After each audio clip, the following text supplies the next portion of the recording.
I'm going to call this meeting to order and get the road going. I am sorry for the delay. I hate being super late, but welcome to Back in Technology. Okay, I'm Emily Herndon, I'm Vice Chair. Jane Kipp, Councilperson. Karen James, Councilperson. Rick Hall, Treasurer. Okay, my first thing is to amend the agenda to add a discussion regarding Highway 200 and reconnecting the community's pilot discretionary grant application. I do have that application here. So that is my only addition to the agenda. Can I have an approval for the addition to the agenda? I will approve it. So that's a first. I second it. Second, okay. And all in favor? Aye. Aye. Okay. Move on to the approval of minutes from August 14th of 2023. Can I get someone to motion to approve the minutes? I have a motion. Jane motions to approve the minutes from August of 14th of 2023. Second. I'll second. Karen seconds it. All in favor? Aye. Aye. And now we'll move on to the Bonner history tidbit. You want me to come up there, or? But you can just stand right there, Okay. or wherever you want to. Okay. This will If you want pick to you be up. heard, you should stand closer to the camera. Oh, there you go. Yeah. I don't want to be here. I'm Kim Brigman from the Bonner Milltown History Center. We are, I'll try to keep this short. My tidbit today is concerning some historic buildings that we have here in the area. We've got a lot of old buildings. Some of them are several. Mute your computer. Mute my mic. There we go. Ah. Okay, good. Some of them are more historic than others, but I'm going to focus on 3 or 4 that have, I guess, gotten the interest of the Preserve Historic Missoula folks to come out and take a look at these buildings. One's in Bonner, 2 in Milltown, and 1 in West Riverside. I'll run through them as quick as I can to give you an idea of what they're about. Starting in Bonner, on the school grounds over by the Catholic Church is what's now a storage building, but for the school, but it was originally the first Catholic church built in Bonner in 1905. It was designed by A.J. Gibson, and if that rings a bell, he remains probably the most famous architect in Missoula County. He's the one who designed the courthouse and main hall and the university and the Daily or the Ravalli County Courthouse, etc. That church still, at least part of it, still sits there because another church was built, the second church was built alongside of it in 1939, 1940. And the current church is, the third church was built in 1986. So it has a lot of history to it, and we are looking to see if, we've talked to the school about seeing if we can do something to make sure it doesn't fall down, which is probably the case with all these buildings. I'm going to skip Milltown and go on over to West Riverside, where we have building Finn Hall. And I'm not sure if everybody is aware of what Finn Hall is. It's on 4th Street in West Riverside, on the corner of 4th Street and West Riverside Drive. It was a meeting place for the Finnish people, built in 1907, opened on Labor Day of 1907, and it was originally basically in the parking lot by River City Grill.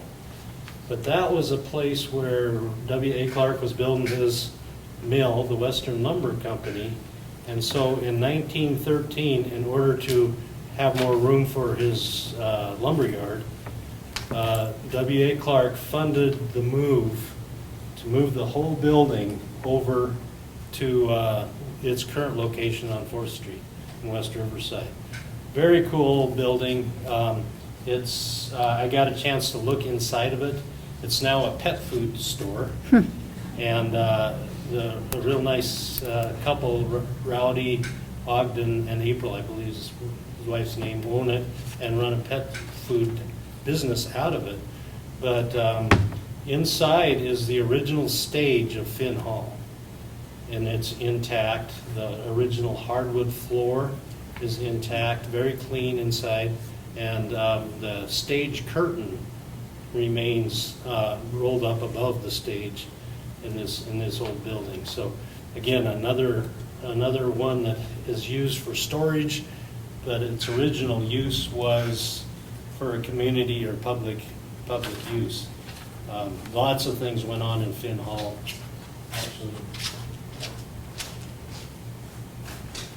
I've got a picture of it here, and also,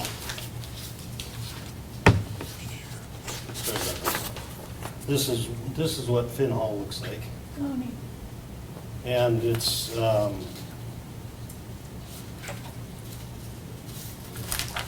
this is a poster from 1931. It says, "Dance tonight, Saturday, March 21st, 1931, Finn Hall, West Riverside, Milltown." Music by W. Westeen, piano, accordion, admission 25 cents, and ladies free.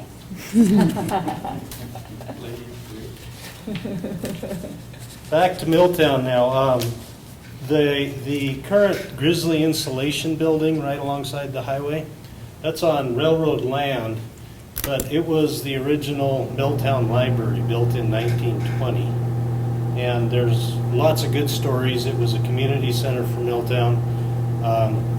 One of the prominent librarians in those days was Hazel Beadle Karkinen, who some of us knew in later days, but she was featured in an article in Reader's Digest about being a librarian, and by one of Milltown's, most famous writer, I guess, science fiction writer named Emil Pataya. And that building was originally across the street in the parking lot of the old Milltown Market when the highway went back behind there. And when the highway was changed to its current location, they moved the Milltown Library to its current location, where it's at now.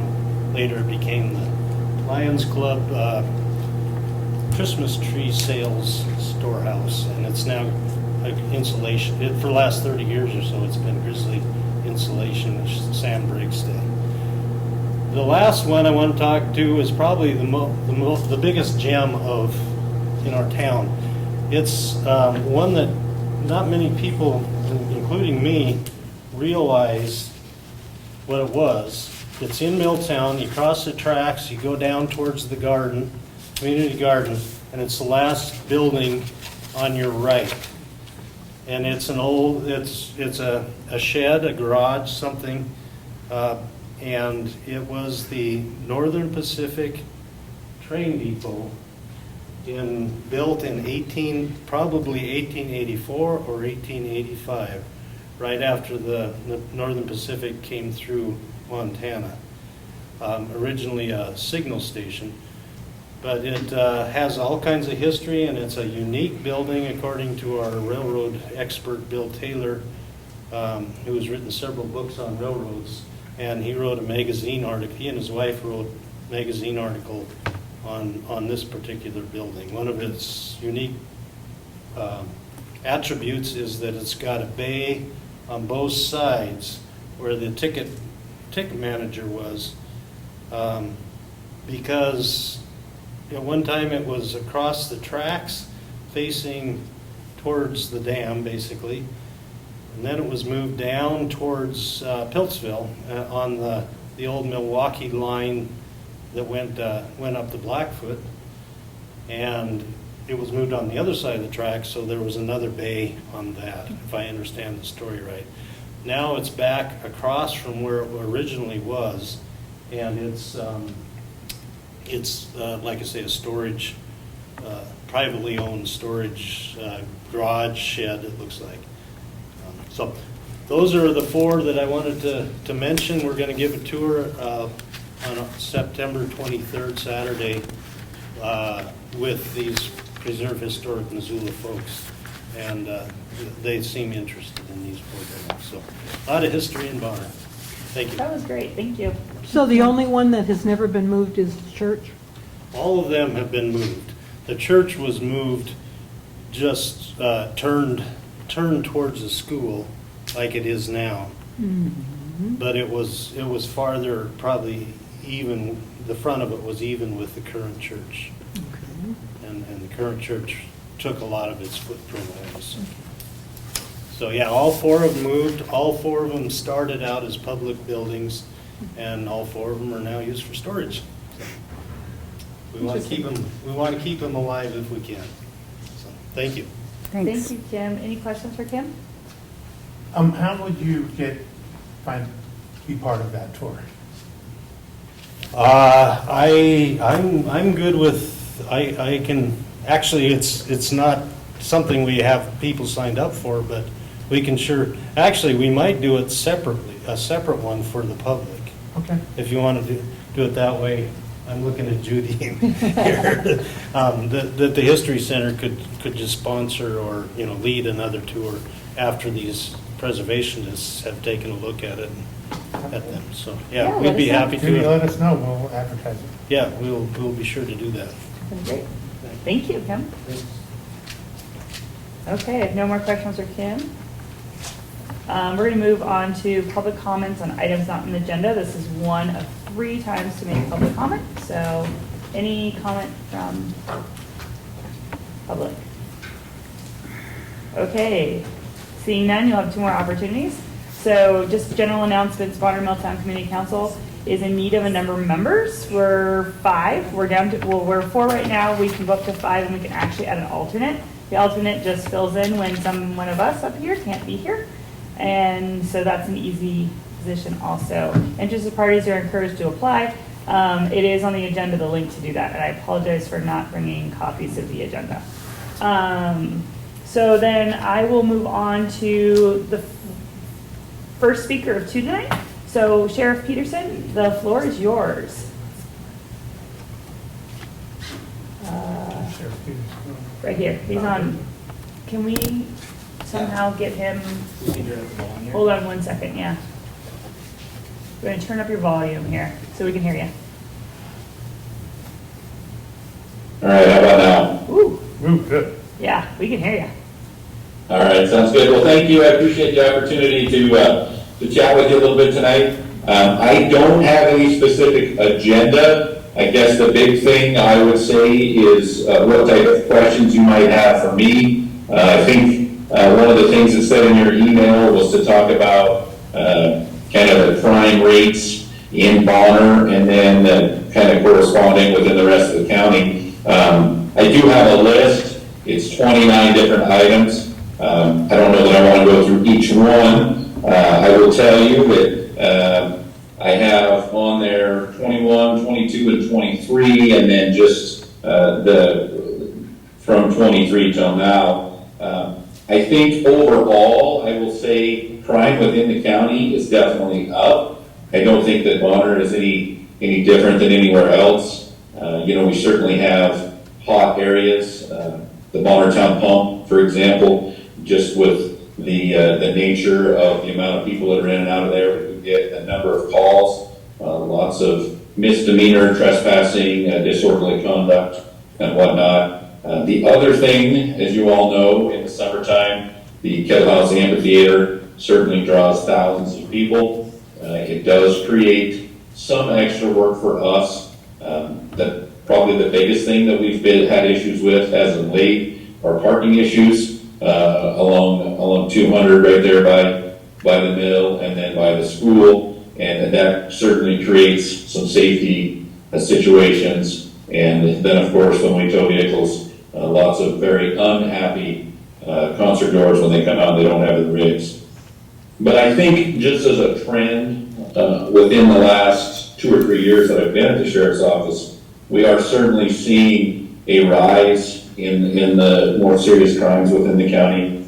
I don't know if you're aware or not, but essentially our jail is pretty much a felony jail anymore. We have 396 beds on Mullen Road, and we are full most of the time. I didn't check today to see what our numbers were, but the last time I checked was on Thursday, and we were actually 7 people over capacity, and so we had 7 people sleeping on the floor. And like I already said, we do hold some misdemeanors, but it's only violent misdemeanors, and then the rest are felonies. And that trend has gone up since COVID, really, where we stopped housing a lot of those misdemeanor offenses. So, with I-90 running through the county, we see lots of drug activity, and unfortunately, that leads to a lot of other crimes, in my opinion. It leads to the property crimes where people are stealing stuff. We have a lot of construction within the county, and so there's a lot of areas that they can target to get money to then purchase drugs. And unfortunately, it leads to persons crimes because when people are under the influence, they do and say things that they probably wouldn't normally do or say. And so, unfortunately, it's very cyclical, and it certainly is an issue with the amount of drugs that are running through on I-90. So that's just kind of a little bit of an overview. I know if you're not aware, we've had some unprecedented change the last several months in the Sheriff's Office. When Sheriff McDermott decided to retire, he left, took his undersheriff and patrol captain, they retired as well. And then we had some other vacancies. We've actually hired 10 people since December, which again, unprecedented with a department of 60 sworn deputies. We are currently full. We've done a lot of hiring this spring and summer. We had 8 people on what we call field training. We've had 1 of those get off. Hopefully at the end of this week there will be 3 more, and in the end of October there will be 4 more. And so that will really help bolster our ranks, especially on patrol. Our folks have done an outstanding job of making do and covering the calls for service that they've received. But again, it's been unprecedented in the 22 years that I worked there, being that low on manpower. So I would really like to commend them for their efforts, and hopefully in the next couple months we'll be able to fill a lot of these vacancies that we've had all spring and over the summer. So with that, I don't know if there's anything specifically that anyone would like to ask, or any area that you would like me to talk about. Can you hear us? Yes. Okay, good. Okay, yeah. I was ask. Thank you for visiting us, Sheriff Petersen. It's always good to know what's happening with crime trends in our area. We had a body was found underneath the underpass here. It got in the news, but very little got in the news about what happened, cause of death, or anything else. It appeared to be maybe perhaps a transient or something, but could you comment on that? That's an unusual thing for us. Yeah, no, it certainly was. I will tell you that when I initially got that call, it really was unknown as how that body had gotten to its final resting place, and the circumstances around it. Upon some further investigation, did appear that he had been there for some time, and we were transitioning from winter into spring, but the ground was still frozen. Through fairly extensive investigation, the body was sent to the Montana State Crime Lab, which is in Missoula. I will tell you that there was nothing conclusive as to the cause and manner of death. It was thought that that individual may have been struck on the overpass as a pedestrian, and then again came to the final resting place alongside the interstate there. But we can't say that with 100% certainty, and the autopsy was inconclusive. I think that the time that the body was in the elements certainly didn't help with trying to determine that. I will say that individual was locally known in the Missoula transient population, and I don't know that anyone from the sheriff's office had any dealings with him, but his name was known, and we were able to identify some relatives and do a notification and get the remains where they needed to be. But based on the investigation, there was nothing that we found that was criminal in nature surrounding that. Thank you. Thanks. Questions from the community? Karen? Yeah, hi, I have a question. What would be the best means for us to find out information on, like, events? I know that there was a break-in one of our Bonner homes a couple weeks ago, like at 9 in the morning, and then he also tried to break into the post office. So how do we find out more details on that kind of thing? You know, I think probably the best thing to do is to reach out to our office. Depending on whether the investigation's ongoing, it really depends on what information we can release. Thing has been adjudicated, that is public knowledge. We always want to try and protect and respect the rights of people who are victims, obviously. But we also want to keep the public aware.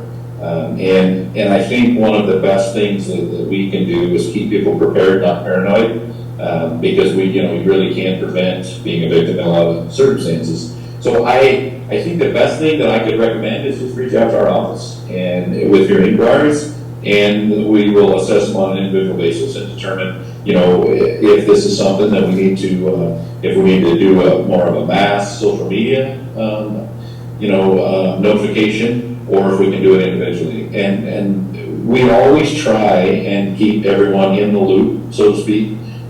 We have an outstanding public information officer who does a great job of updating our social media page. I think that's really a great source of information, and it can happen so quickly. So I think, when you hear about those types of things, if you haven't seen something on one of our social media pages, then go ahead and reach out to the sheriff's office, and we'll try and get you an answer as quickly as we can. Great, thank you. Additional questions from the community? We have a quiet night. Thank you. I have one more. Oh, go for it, Rick. Are there any concerns with human trafficking or prostitution at the truck stop? Does it happen? Yep. Yeah, I think that, unfortunately, I think that is something that happens more than we're aware of. And with the the size of that truck stop, and then further west, exit 96 out of the Y, with the multiple truck stops up there, I really do think that that's an area that's happening. I at times think that because we live in Montana, it's Mayberry, and unfortunately that's not the case. There are a lot of people out there that are trying to take advantage of the weak, and so I think the best thing that we can do as a community is to be vigilant and to be good witnesses. And when we think we see things that aren't normal, the best thing to do is call 911. And we get calls every day, every night from people, and sometimes they turn out to be nothing, but sometimes those are the tips that we need. We obviously have folks patrolling 24 hours a day, 365 days a year, but we're a very finite number in a very large 2,600 square mile county. And so the people that are out and about, when you see something and it doesn't look right, more than likely it's not. So the best thing you can do is call 911, and we'll get one of our folks out there to check it out and verify. And sometimes those victims, they just don't have the opportunity to try and let someone know that they are a victim, and so that might be the opportunity. So it definitely happens. I would like to say that it doesn't happen, but I know it does. So whatever you folks can do to help us, that goes a long ways. Thank you. Any additional comments? And any additional comments from our people on Zoom? Please chime in. Thank you, Sheriff Petersen. You have a great evening. We appreciate your time. Absolutely. No, like I said, thank you for the opportunity. We certainly appreciate the support that we get from the public. And like I said, I am truly proud of the department that we have and the deputies that we have. I think it's one of the finest in the Northwest. I think the citizens of Missoula County are very fortunate to have the men and women that they do. So thank you very much. You guys have a good night. Thank you. Oh, wait, got one question. We have a site called the Daily Public Report found at the apps.missoula.us / Daily Public Report. You can monitor this and see the activities close to you. There you Okay. go. Okay, It's a 7-day history. 7-day history, there we go. perfect, thank you. It's in the notes? Yeah, it's, I'll screenshot this real quick. Okay. Apologize. From Jeanette Smith. Thank you. That is our PIO. So You're right, that PIO is on it. You can do, yes, it is. you can do Command Shift. It's an That would be apple. even easier. Command Shift 4 allows you to cover a zone. Command Shift 3 does the whole screen. I'm gonna ask you that a number of more times. Excellent. I learned something new today. We'll put that up on our page. Thank you so much. I appreciate it. All right, thanks. You guys have a great night. You too. Bye-bye. Bye. And Joe, I'm gonna pronounce your last name wrong. Rediske. Close, Rediske. Oh, good. Rediske, welcome. No, thanks for having me. And then Do you have the PowerPoint on your computer? I do have the PowerPoint on my computer, but it won't go up. Oh, yeah, I can start on Yeah, mine, you but start I on- don't know how to advance it. Okay. He's got that. It's on my desktop. I could fumble through without the Okay. PowerPoint, but We want to be all. it makes a lot more sense if I have Oh, some you, pictures to show the with it. host, you disabled the screen share, so you get permission to. Oh. Here, make host. Done.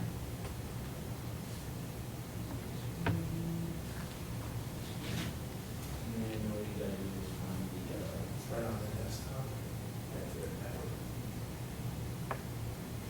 Oh.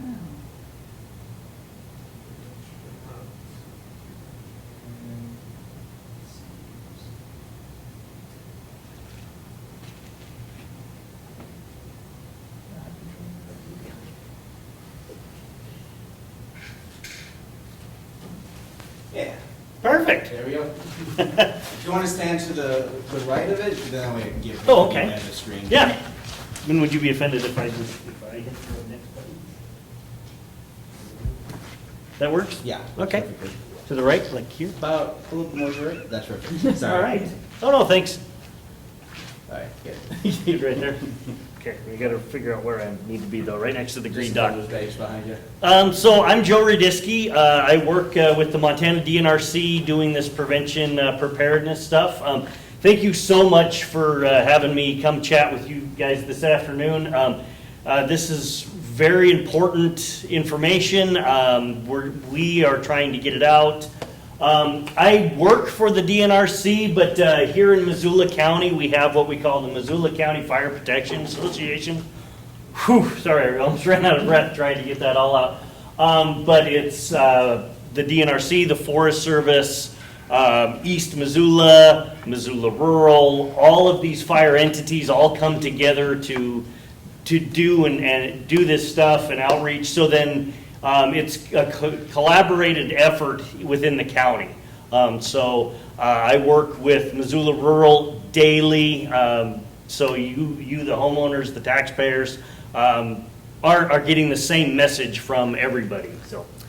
So today we're going to talk a little bit about just being prepared for fire and what we can do for that. So here in Missoula County, we are in a high risk of wildfire, higher than 87% of counties in the country. The little white dot in the middle of the county, that's the actual city of Missoula. So we are high risk to homes and a high likelihood of fire. We live in the Northern Rockies. These forests burn. It's just the way it is. It's like the people that live in Florida get hurricanes, we get wildfire around here. Next one, please. So to put that in perspective, did anybody hear about what happened in Medical Lake, Washington last month? It burned up 186 homes. And our risk in Missoula County is higher than theirs in Spokane Valley. So it's no longer a question of if we could, is that a possibility? Will that ever happen? It is going to happen in Missoula County. It's just a matter of where and how bad. Next one, please. So this, I don't know if anybody saw this picture. This came out of Lahaina, Maui a couple of months ago. The media has dubbed this house as a miracle house, quote unquote. Myself and my cohorts are kind of getting a little frustrated with that term, miracle house. Simply put, this house did not meet the conditions to burn. So the house itself did not meet the conditions to burn, right? This can be done. This is the stuff that me and my cohorts and all of my friends in this industry, we're trying to teach people how to do this. This can be done. Does anybody have a shake roof? Nobody has shake roofs anymore. That's the number one big one. You get rid of the shake roof, you're already 3/4 ahead of the game. But there's a lot of other things that we can talk about. So this is what, well, yeah, okay, we'll jump ahead. So just a quick review on how do homes burn down. Embers, the firebrands, those are the big ones. That's why that's on top. You get the little pieces of fire that blow out from a fire. You know, was anybody here years ago for the West Riverside fire? That fire spotted 1.5 miles away. So you get those little pieces, burning pieces of wood that blow out away. Those are the number one things that we're concerned about. Yeah, radiant heat will burn houses down, but you believe it or not, if your house is more than 100 feet away from the radiant heat, it won't ignite your house. That's too much heat for us to stand there. But if your house is 100 feet away from that wall of fire that everybody's worried about, it won't burn your house down. And then the direct flame contact, that is a concern, but if we take these mitigation steps, we don't need to worry about it. So that's the way a wildfire will burn your house down. Next one, please. So this picture is what we call the home ignition zone. We look at 100 feet away from the house and then come into the house. That's why I mentioned that 100 feet away from the house earlier. We could have 500-foot flame lengths 100 feet away from the house, and it's not going to hurt anything.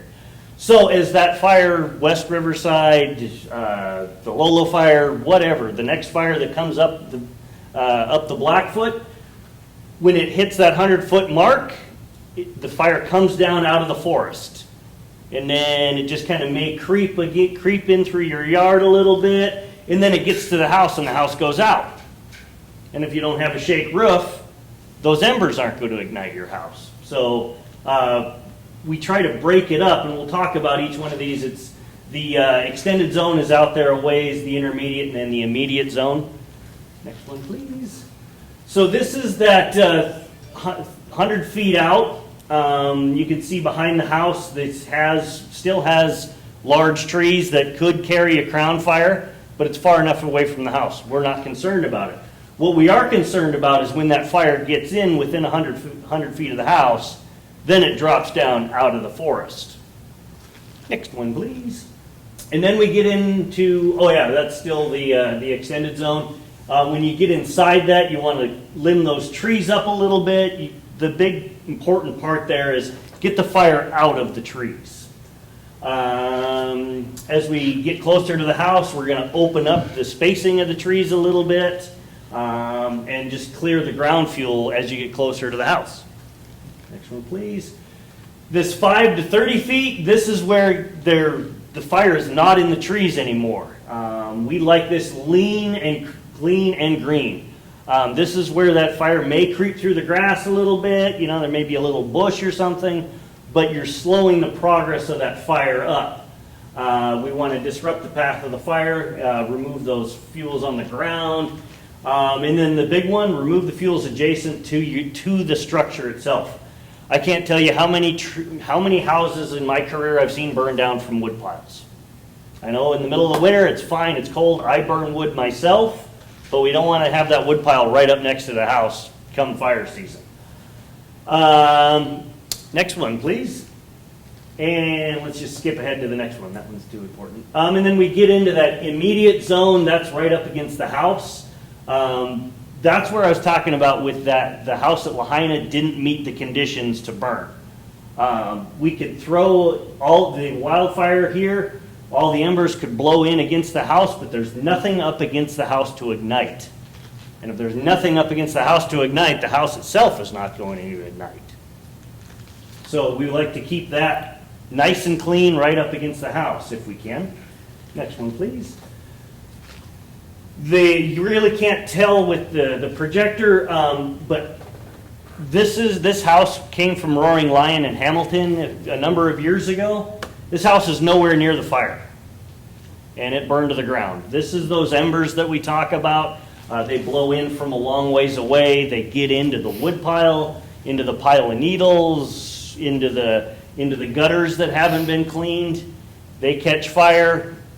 That fire extends into the house. So we don't, believe it or not, we really don't worry about the big, huge wall of fire in my industry. That's a common misconception. Everybody worries about the 300-foot wall of fire that comes crashing down on it. That's not what burns houses do. It's the little things that just we don't even think about. So, next one, please. This house, I threw this one in here because it's a perfect example. A gorgeous house.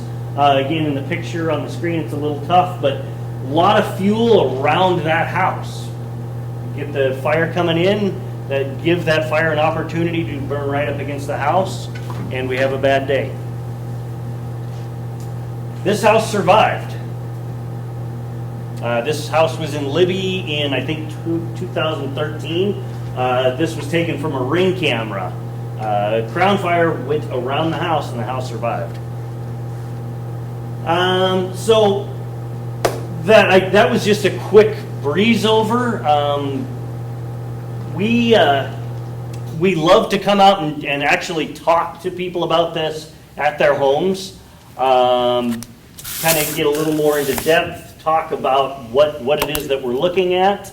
I'm going to hand everybody my card, and if you don't want the assessment, that's fine, but I would appreciate it if you'd hand it out to your friends, colleagues, whatever. Thank you. For you guys. Thank you guys. There is a lot of grant opportunities. Before I get into the grant stuff, a lot of this stuff doesn't take any money. A lot of it is just simply going out and raking the leaves out from underneath your deck.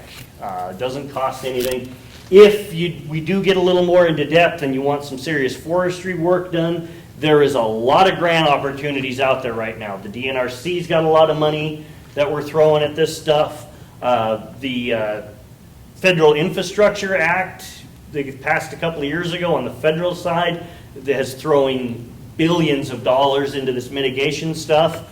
So if you got a bigger project that's going to require some money, there's a lot of grant opportunities out there, and we'd love to talk to you guys about that stuff too.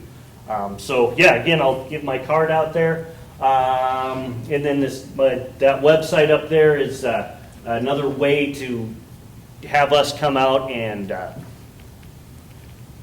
walk through this stuff with you, if you will. But I'm, I guess, kind of old school too. I always forget about the website, so that's why I'm handing out my cards. But yeah, if you're computer savvy, there's the website.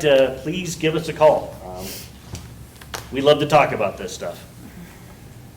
Questions? Comments? No, great presentation. Want to run me out of here with a stick? I have a question for you. Yeah. So we have a lot of trailer parks. Yes. In this part of the country.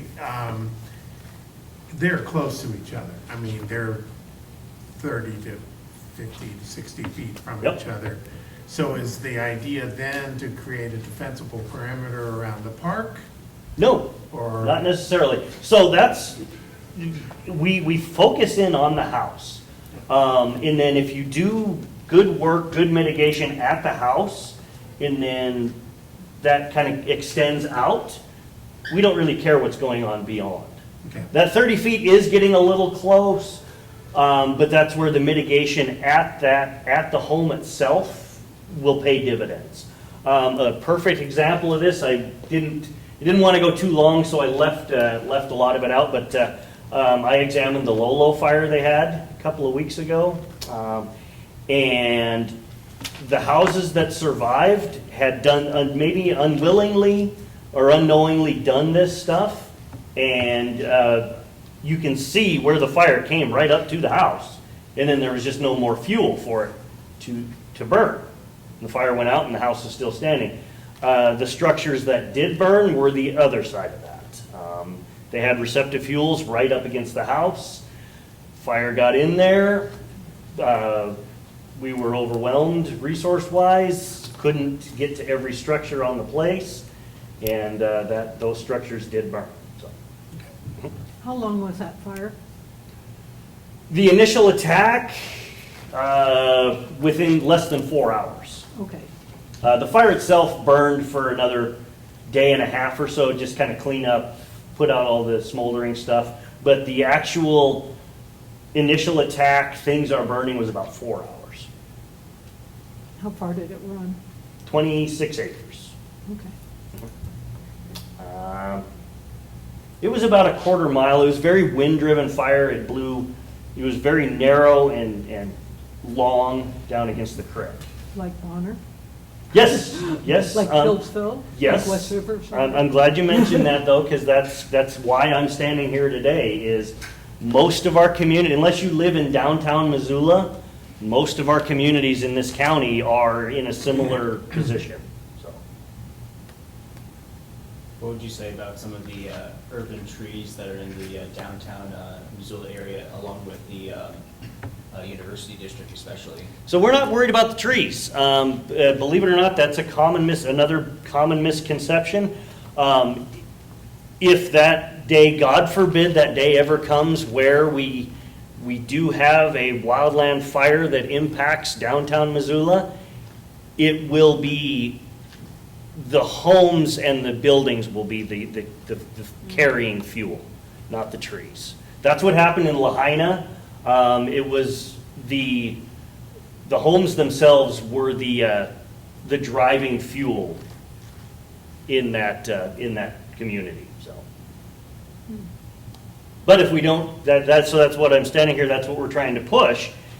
If you don't, or if you mitigate around the house and don't give anything in and around the house to burn, then the house doesn't burn and everybody has a better day. Sorry, I'm trying to keep this from taking too dark of a turn, if you will. But So I just want to thank you for coming out, because we live kind of in the forest, and Oh, yeah. our house has been looked at before, and fire mitigation things with that, Oh, but not good. for a while. So I'm really glad to find out that there's somebody that can come out and take a look at that, and we'll for sure. Oh yeah. And tell your friends. Yeah. That's what we're here for. Yeah.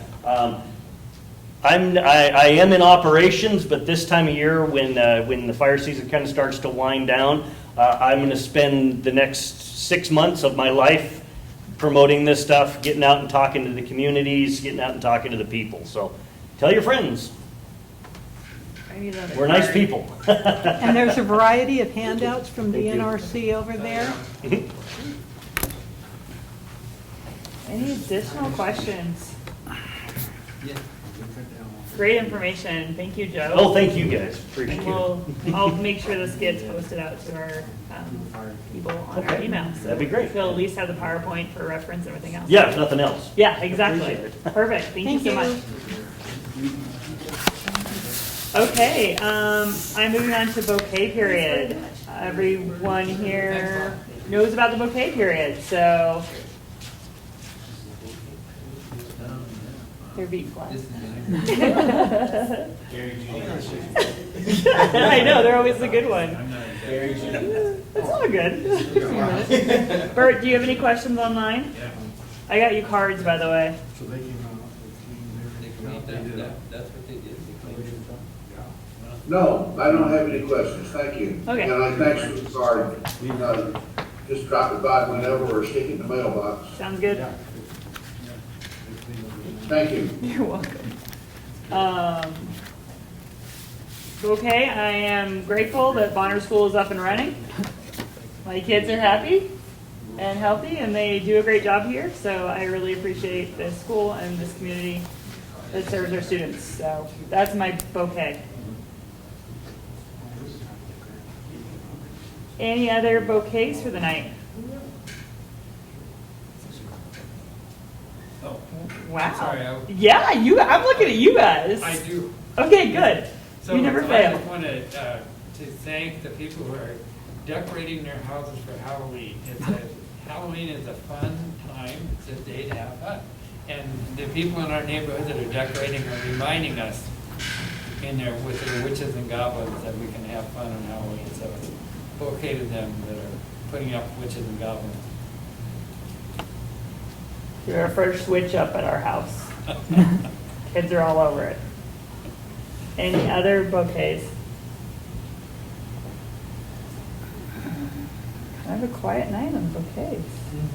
Okay. Yes, I might throw one in. Excellent, Kim. Thanks. And it's probably too late for the sheriff to hear, but we at the Catholic Church do parking for the concerts.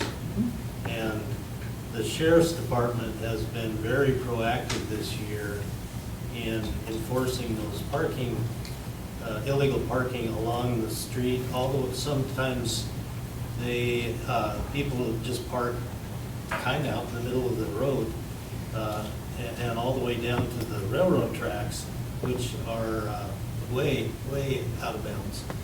And so what the sheriff deputies have done is they arrive at concert time down there, and we watch them as they take down the license plates of the illegal parked cars. They call, and they get the phone numbers of the car owners, and they call them at the concert to come and get their cars so they won't be towed. Now, that doesn't usually work. There's sometimes, like the other night, there was 11 cars towed for $300, where we charge $5 across the street to park. And so it takes a lot of patience for those deputies, and so we appreciate it. We can sit there and watch mayhem almost happen all night long. So they do a good job. Thank you, Kim. Any others? How about the county for resurfacing all of the sidewalks? Oh, yeah. They look pretty, nothing else.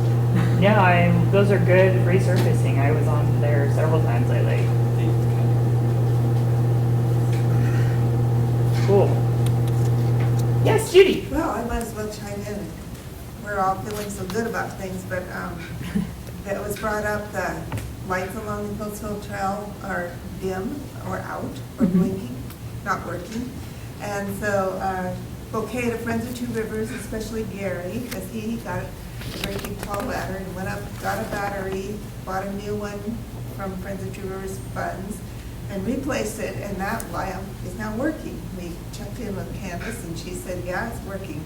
So Gary then contacted the county, and they said, if you will buy the batteries, or we'll reimburse you if you buy the batteries, you come and show our new maintenance person how to change them out, and we will take over maintenance of the lights. So within the next few weeks, all of the batteries will be replaced, and hopefully the lights will be working just fine.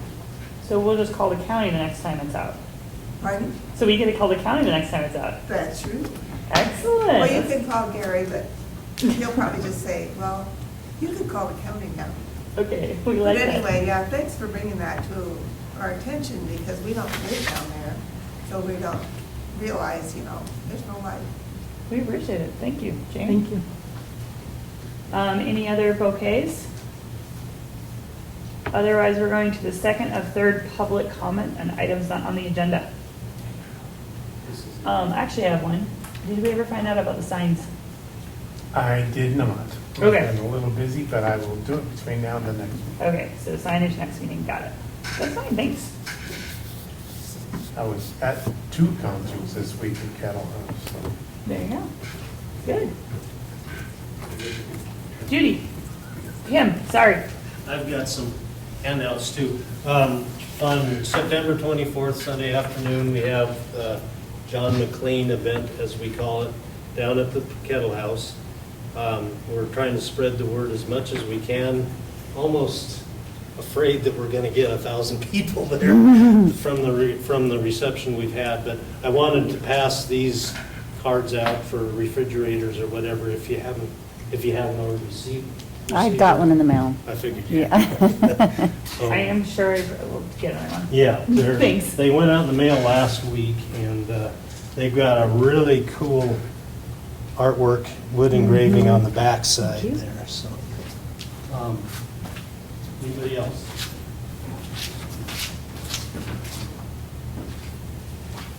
It's going to be quite an event. John McLean, well, probably know all about John McLean and his dad Norman, but he has offered the History Center free talk, basically. And so with the help of Cheryl Hughes in town, she's built this into quite an event with music and a Salish voice and a fly casting clinic or fly casting exhibition or whatever it's going to be. Instruction, Yeah. demonstration. How to cast a fly. And so 3 hours, 1 to 4, September 24th. And pray for no rain. It's going to be outdoors, but. Bring a chair. Oh, and bring a chair, yes. And it's free. Great, thank you. We'll make sure we get this out. So I noticed some of you indicated you didn't get a mailing, and we have like 400 people on our mailing list, but maybe you're not one of them. So if I were to pass around a sheet of paper tonight and you were to sign it, and if you also would like rare email notices from the History Center, we'll do that too. So is that okay if I pass that around? Yes, you Okay. can pass it around. Bert, you had a question? Yeah, I do. One question. I went to the Daily Public Report. I'm pretty that, sure I'm already on it. Jeremiah and his assistant there, Jeanette, were talking about. It's comprehensive, it's easy to use, it's a complete list. At the top of the page, you can expand the dates if you want to look at 5 days or 7 days or just 1 day of whatever crimes have been committed. On the left side, there's a map with all the little dots of what happened. Run your pointer over a dot, a little bubble pops up and tells you what it was and when it was. So if you want to know what's going on, the Daily Public Report, which I never had heard of until tonight, seems to be a really good asset. Great, thank you, Bert. No problem. Any other public comments? Okay, I'm going to move on to communications. I listed them all on the agenda. So the Missoula County budget process for the fiscal year of 2024 is underway. They're doing the final thing, I think, on Thursday, if I looked at it. So you can look at Missoula Voice on any information on that. There's $500 rebates for a new heat pump water heater. And that is also learn more on the Missoula Voice. Their Clinton Community Council held their next meeting on September 21st. So they've been getting going. And find private development projects in your area on Missoula County Voice, either as their own project pages or under the private development projects page in general. And then I listed 3 other things on property tax increases. You can appeal it. You can get the rebate, which is only available for 21 more days, I think, till October 1st. And there's, of course, there is the property tax reduction for low-income seniors available. And then the Missoula County Parks and Trail Open Lands Department is now accepting applications for its matching grants program. And this is for anything from playground equipment to parks development. So, questions? Okay, treasurer's report. What it says there, 837.53. There you go. Okay. And we've had absolutely no mail. I love that we have no mail. I wish I could have that. Okay, action items the council will discuss. I have none today on the action items, but I do have some discussion items. We did not have an all-community council meeting, and it looks like it's gotten pushed to October of next month. So we have no update on that. Okay, so the one item that I added on was the Highway 200 Reconnecting Communities Pilot Discretionary Grant Applications. And there you guys go.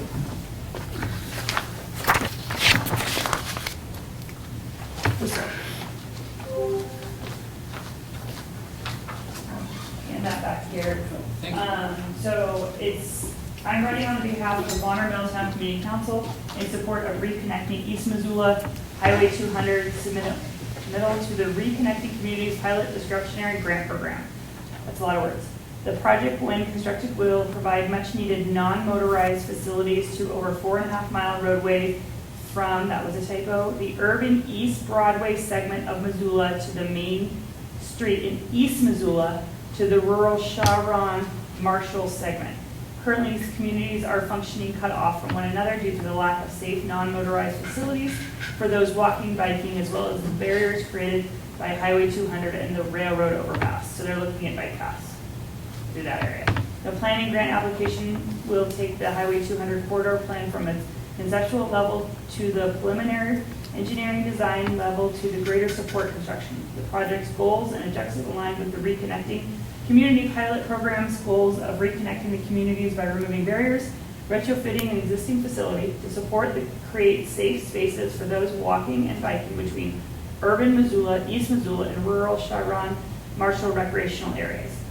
The Highway 200 plan aims to retrofit Highway 200 and remove the right-of-way width barrier and the railroad bridge creates. The multi-mobile improvements include a shared use path, on-street bike lanes, raised cycle tracks, and a sidewalk, as well as a bus stop improvements.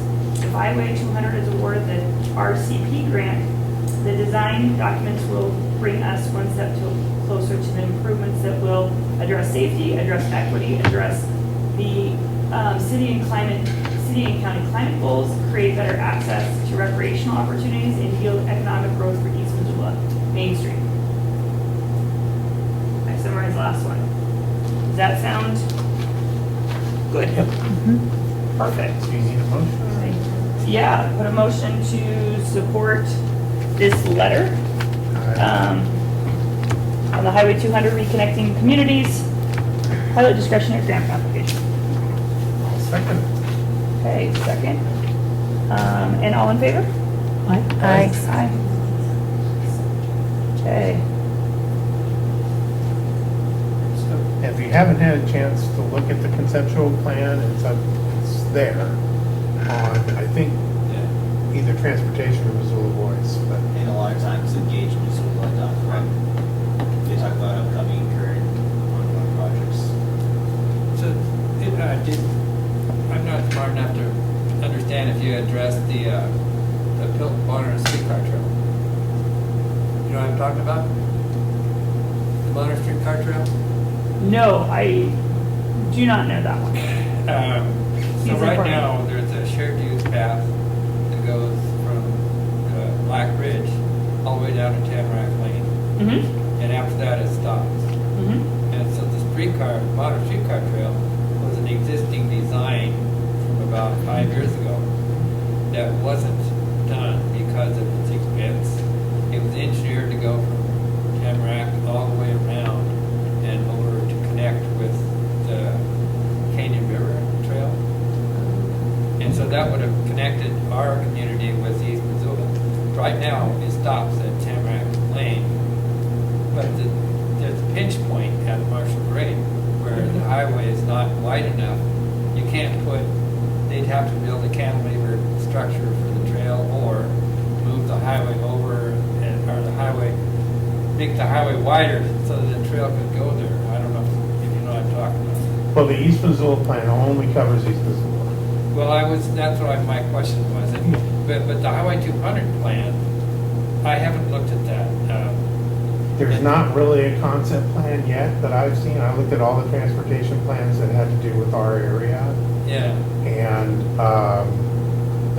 they're not even funded for East Missoula. That's what the purpose of this Right. is for. So East Missoula is pretty well designed, but nothing past of past Sharon right now have they worked on? It would have to be like a completely new project, like Bonner. Yeah. Yeah. So there's still a I disconnect mean, there. we still have a disconnect because, as you said, the Yeah. bottleneck Yeah. through the river there. Yeah. I mean, we just got a roadway back, but 2 years ago. Yeah. So, Yeah. but I know that's the goal, is connectivity all the way out, but they're not anywhere close to that. Yeah, I got a request to write this kind of support letter to Defense of Rivers, and I just haven't had the time to look at the design, but it ends at Sharon, is that right? Right. Yeah, it says. Actually, it's really mainly just through East Missoula. You can take a look at the plan, but Yeah. it includes sidewalks and, Yeah. more of a Yeah. community. Yeah, it's a great plan. I wish we could have the same thing. Yeah, yeah. Yeah, and I don't know what the fate of the Bonner Streetcar Trail is gonna be, because, and I'd like to find out if I think it's in the plan, but I'm not sure where it is. But we certainly have plenty of bikers that take that path on the road. Yeah. And it's not a very safe Yeah. thing for anybody, so. Okay, well, but thanks, this is a good letter. It's a start. Yep. Plan that I remember seeing from a couple years ago brings the trail through East Missoula on the opposite side of the highway from Sharon. And in fact continues all the way to Tamarack on the north, I guess that'd be the north side of the highway, opposite the river. And so I don't know how that connects to Sharon with crosswalks or whatever. I mean, I see that as problematic. I live by Sharon, and that's always, a mess certain times of years. Well, I'll be honest with you, when I talk to transportation, I'm gonna also talk to the bus system about the fact that they built a turnout for the bus, but no bench or anything else, or structure there, which seems like kind of a wasted opportunity. Everybody should. And also to talk to them about putting permanent signage in for no parking. So that's on our list.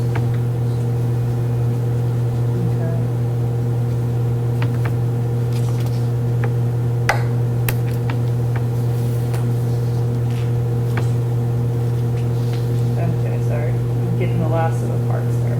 Okay. The third item for discussion is just a discussion today. Since we do not have a chairperson, we are going to rearrange the council members to chair, vice chair, treasurer, and secretary. So we can get that discussion going between us and figure that out for next month. How's that sound? Okay. So that'll be the Would discussion it item. rotate monthly, you think? No, it'll just stay that way for a while, so whoever takes a position, it'll just stay. How's that? No rotating, make it easy. You know what your assigned job. It's a year kind of. isn't It's a it? year kind of, yeah. So when the new election happens, the new special election happens in, what does that mean? School election? Then that rotates after that. It's usually June. Yeah. So, perfect. So, we And rearrange thank in you all June. for serving. Yes, thank you, everybody. So, okay, so I will move that to a decision, an action item for next time.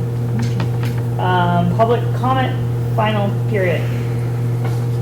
Yes, Gary. What's the progress on finding another council member and alternate? I have not checked on another council member or an alternate yet.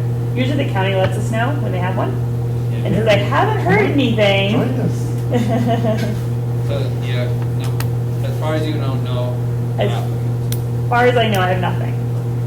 So, yeah, there you go. Or an alternate, if we can find a third, if we find a fifth one, how's that? We're open to anybody that wants to Anybody. recruit, Exactly, so.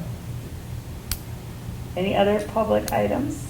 Yes, To kind of go back to Gary asking about like the additional corridor from East Missoula to Bonner, like you probably can tap the county commissioner, see if they would look into tap into that, the Build Back Better, since the city of Missoula and county are like really striking with all these projects. Like The Mountain Line Transit Center, like, they got $31 million grants, they got $24 million to improve the Higgins corridor and make Main and Front Street like a two-way, so that's a whole kind of like big, a lot of investments going around for sure, so this would probably be the perfect time to strike while the iron's hot and see if you can get any of those sweet federal grant money to improve your corridor and roads and stuff.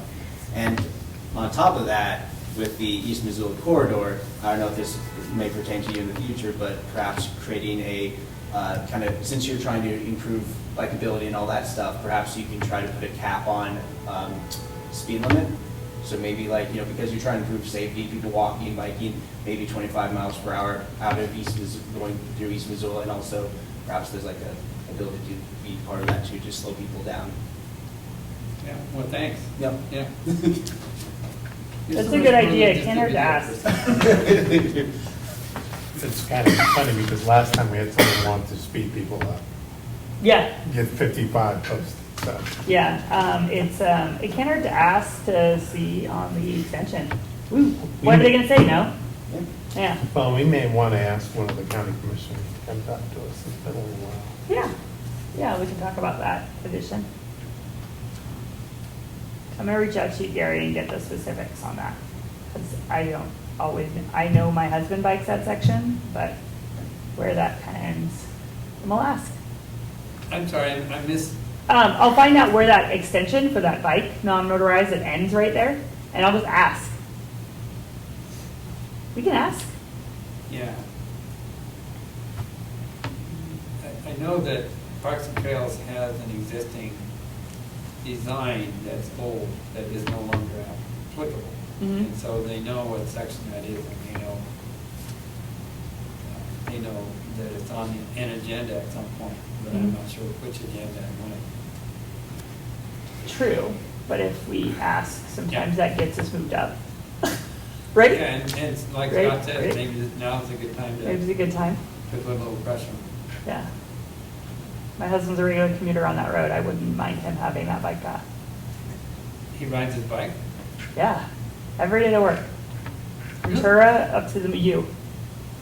Wow. Yeah, yeah, Good for him. I know. So he's on that constantly, so, so that'd be a good question to ask. Yeah. Okay.